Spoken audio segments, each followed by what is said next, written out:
शुरुआत करें बड़ी खबर के साथ। इस वक्त बांग्लादेश उसे बड़ी खबर सामने आ रखी है। बांग्लादेश की दूसरी बड़ी पार्टी बीएनपी की कद्दावर नेता खालिदा जिया और पाकिस्तान के राजदूत सैयद अहमद महरूफ ने मुलाकात की है। ये मुलाकात ढाका में खालिदा जिया के बंगले, जिसका नाम फिरोजा है, वहां पर हुई है। वहां खालिदा जिया और सैयद अहमद महरूफ की मुलाकात हुई। पाकिस्तान ने इस मुलाकात को कर्टेसी विजिट का नाम दिया है। तो सबसे बड़ी खबर आपको बता रहा है, खालिदा जिया के बंगले पर यह मुलाकात हुई है और ऐसे में ये कई सवाल उठ रहे हैं। हालांकि पाकिस्तान इसे कह रहा है कि ये सिर्फ एक कर्टेसी मुलाकात है, लेकिन इस मुलाकात के कई मायने निकाले जा सकते हैं, क्योंकि बांग्लादेश में हिंदुओं के साथ जो बर्बरता की जा रही है, ठीक उसी तरीके से पाकिस्तान के अंदर भी एक वक्त में हिंदुओं के साथ इसी तरीके की बर्बरता की गई थी। दो तस्वीरें आपके सामने हैं। अब बांग्लादेश की दूसरी बड़ी पार्टी बीएनपी के कद्दावर नेता है खालिदा जिया और पाकिस्तान के राजदूत सैयद अहमद महरूफ के बीच में यह मुलाकात हुई है। चाहे पाकिस्तान इसे कर्टेसी मुलाकात बता रहा है, लेकिन बांग्लादेश के अंदर जो हालात बने हुए हैं, उसके बाद ये सवाल उठ रहे हैं कि आखिर इसी वक्त में पाकिस्तान के राजदूत और खालिदा जिया का मिलना क्या संदेश देता है। क्योंकि जी न्यूज़ ने आपको ये भी जानकारी दी थी कि देखिए, पाकिस्तान से 100 ऐसे ट्रेनिंग आतंकवादी बांग्लादेश पहुंचे हैं जो अब वहां के लोगों को ट्रेनिंग देंगे।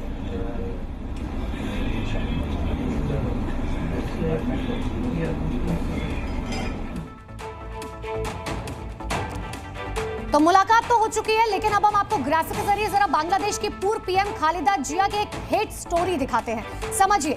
देखिए, खालिदा जिया की राजनीति का केंद्र बिंदु पाकिस्तान के साथ बेहतर रिश्ते हमेशा से रखना रहा है। बांग्लादेश के साथ साथ पूरी दुनिया के पॉलिटिकल सर्कल में खालिदा जिया को भारत का कट्टर विरोधी माना जाता है।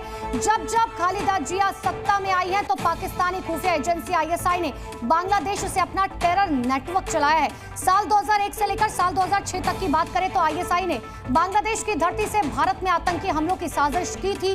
खालिदा जिया के सत्ता काल में ही आईएसआई ने पूर्वोत्तर के उग्रवादी संगठनों की ट्रेनिंग और पैसे मुहैया कराए थे। कुछ उग्रवादियों की ट्रेनिंग पाकिस्तान और अफगानिस्तान के कांधार से भी कराई गई थी। और यही वजह है कि अब जब खालिदा जिया और पाकिस्तान के राजदूत के बीच मुलाकात हुई है, तो ऐसे में क्या भारत के लिए कोई आतंकी साजिश रची जा रही है पाकिस्तान की तरफ से, एक बार फिर से ये देखने वाली बात होगी। लेकिन बांग्लादेशी हिंदुओं पर जो जुल्म हो रहा है, जो सितम हो रहा है, उसका स्तर कई गुना बढ़ जाएगा। बांग्लादेश में हर रात हिंदुओं के लिए एक जख्म लेकर आती है। बीती रात की बात करें तो बांग्लादेश के सिलहट में हिंदुओं पर बांग्लादेशी कट्टरपंथियों ने हमले किए। ये दो तस्वीरें आपको दिखा रहे हैं। सिलहट के द्वारा बाजार में कट्टरपंथियों ने पहले बाजार में मौजूद हिंदुओं की दुकानों पर हमला किया, तोड़फोड़ की, लूटपाट किया गया और इसके बाद कट्टरपंथियों ने हिंदुओं के घरों पर निशाना बनाया। रोजाना एक अलग अलग तस्वीरें सामने आती हैं, जिसमें यह पता चलता है कि आखिर किस तरीके से हिंदुओं को वहां टारगेट किया जा रहा है, दुकानों पर हमले किए जा रहे हैं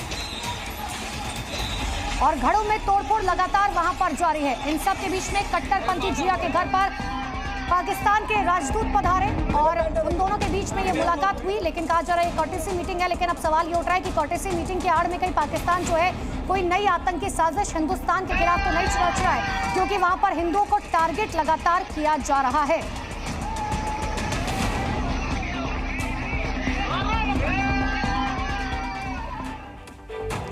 अब हम आपको खालिदा जिया और पाकिस्तान का वो प्लान दिखाएंगे जो बांग्लादेश को एक नई टेरर फैक्ट्री बना सकता है, जो न सिर्फ बांग्लादेशी हिंदुओं के लिए खतरे की घंटी है, बल्कि भारत के लिए भी एक बहुत बड़ी चिंता की बात है। चीन में जमात इस्लामी और कम्युनिस्ट पार्टी की साठगांठ, बांग्लादेश में पाकिस्तानी फौज की एंट्री, खालिदा जिया और पाकिस्तानी राजदूत की मुलाकात, ये वो टेरर ट्रायंगल है जो जितना मजबूत होता जाएगा, बांग्लादेश के हिंदुओं के लिए वजूद बचाना उतना ही मुश्किल होता जाएगा।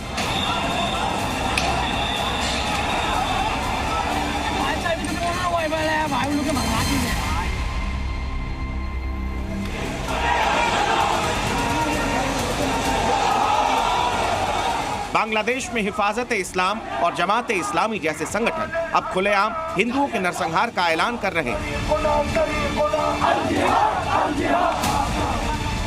और दूसरी तरफ है यूनुस का सरकारी तंत्र जो हिंदुओं के खिलाफ हिंसा पर खामोश है और हिंदू अधिकारों की आवाज उठाने वालों को पर्दे के पीछे से टारगेट कर रहा है। जिनमें कृष्णदास और इस्कॉन पर किया गया कुठाराघात इन्हीं साजिशों का सबूत।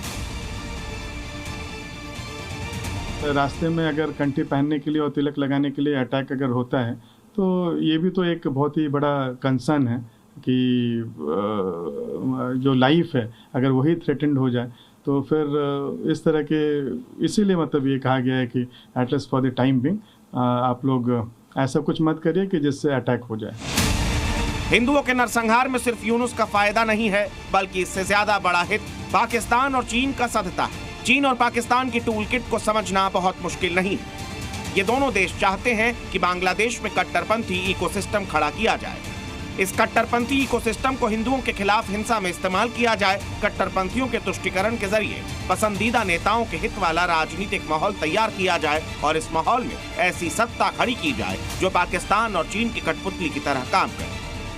जब बांग्लादेश में ऐसी सरकार आएगी तो चीन और पाकिस्तान के इशारों पर नाचेगी, तो उस सरकार का इस्तेमाल भारत के खिलाफ किया जा सकता है। पूर्वोत्तर में उग्रवाद से लेकर भारत में आतंकवाद और भारत बांग्लादेश बॉर्डर पर तनाव बढ़ाकर चीन और पाकिस्तान भारत के लिए एक नया सामरिक मोर्चा खोल सकते हैं। बांग्लादेश नेशनलिस्ट पार्टी का जो रुख चाइना और पाकिस्तान के प्रति झुकाव वाला रहा है और ऐसे में बांग्लादेश और पाकिस्तान के संबंधों में भी जिस तरीके से वर्तमान समय में ये कट्टरपंथियों के दबाव में अंतरिम सरकार एक प्रो पाकिस्तानी मानसिकता के साथ कार्य कर रही है, उसी तरीके की स्थितियां BNP लेड गवर्नमेंट भी कर सकती है।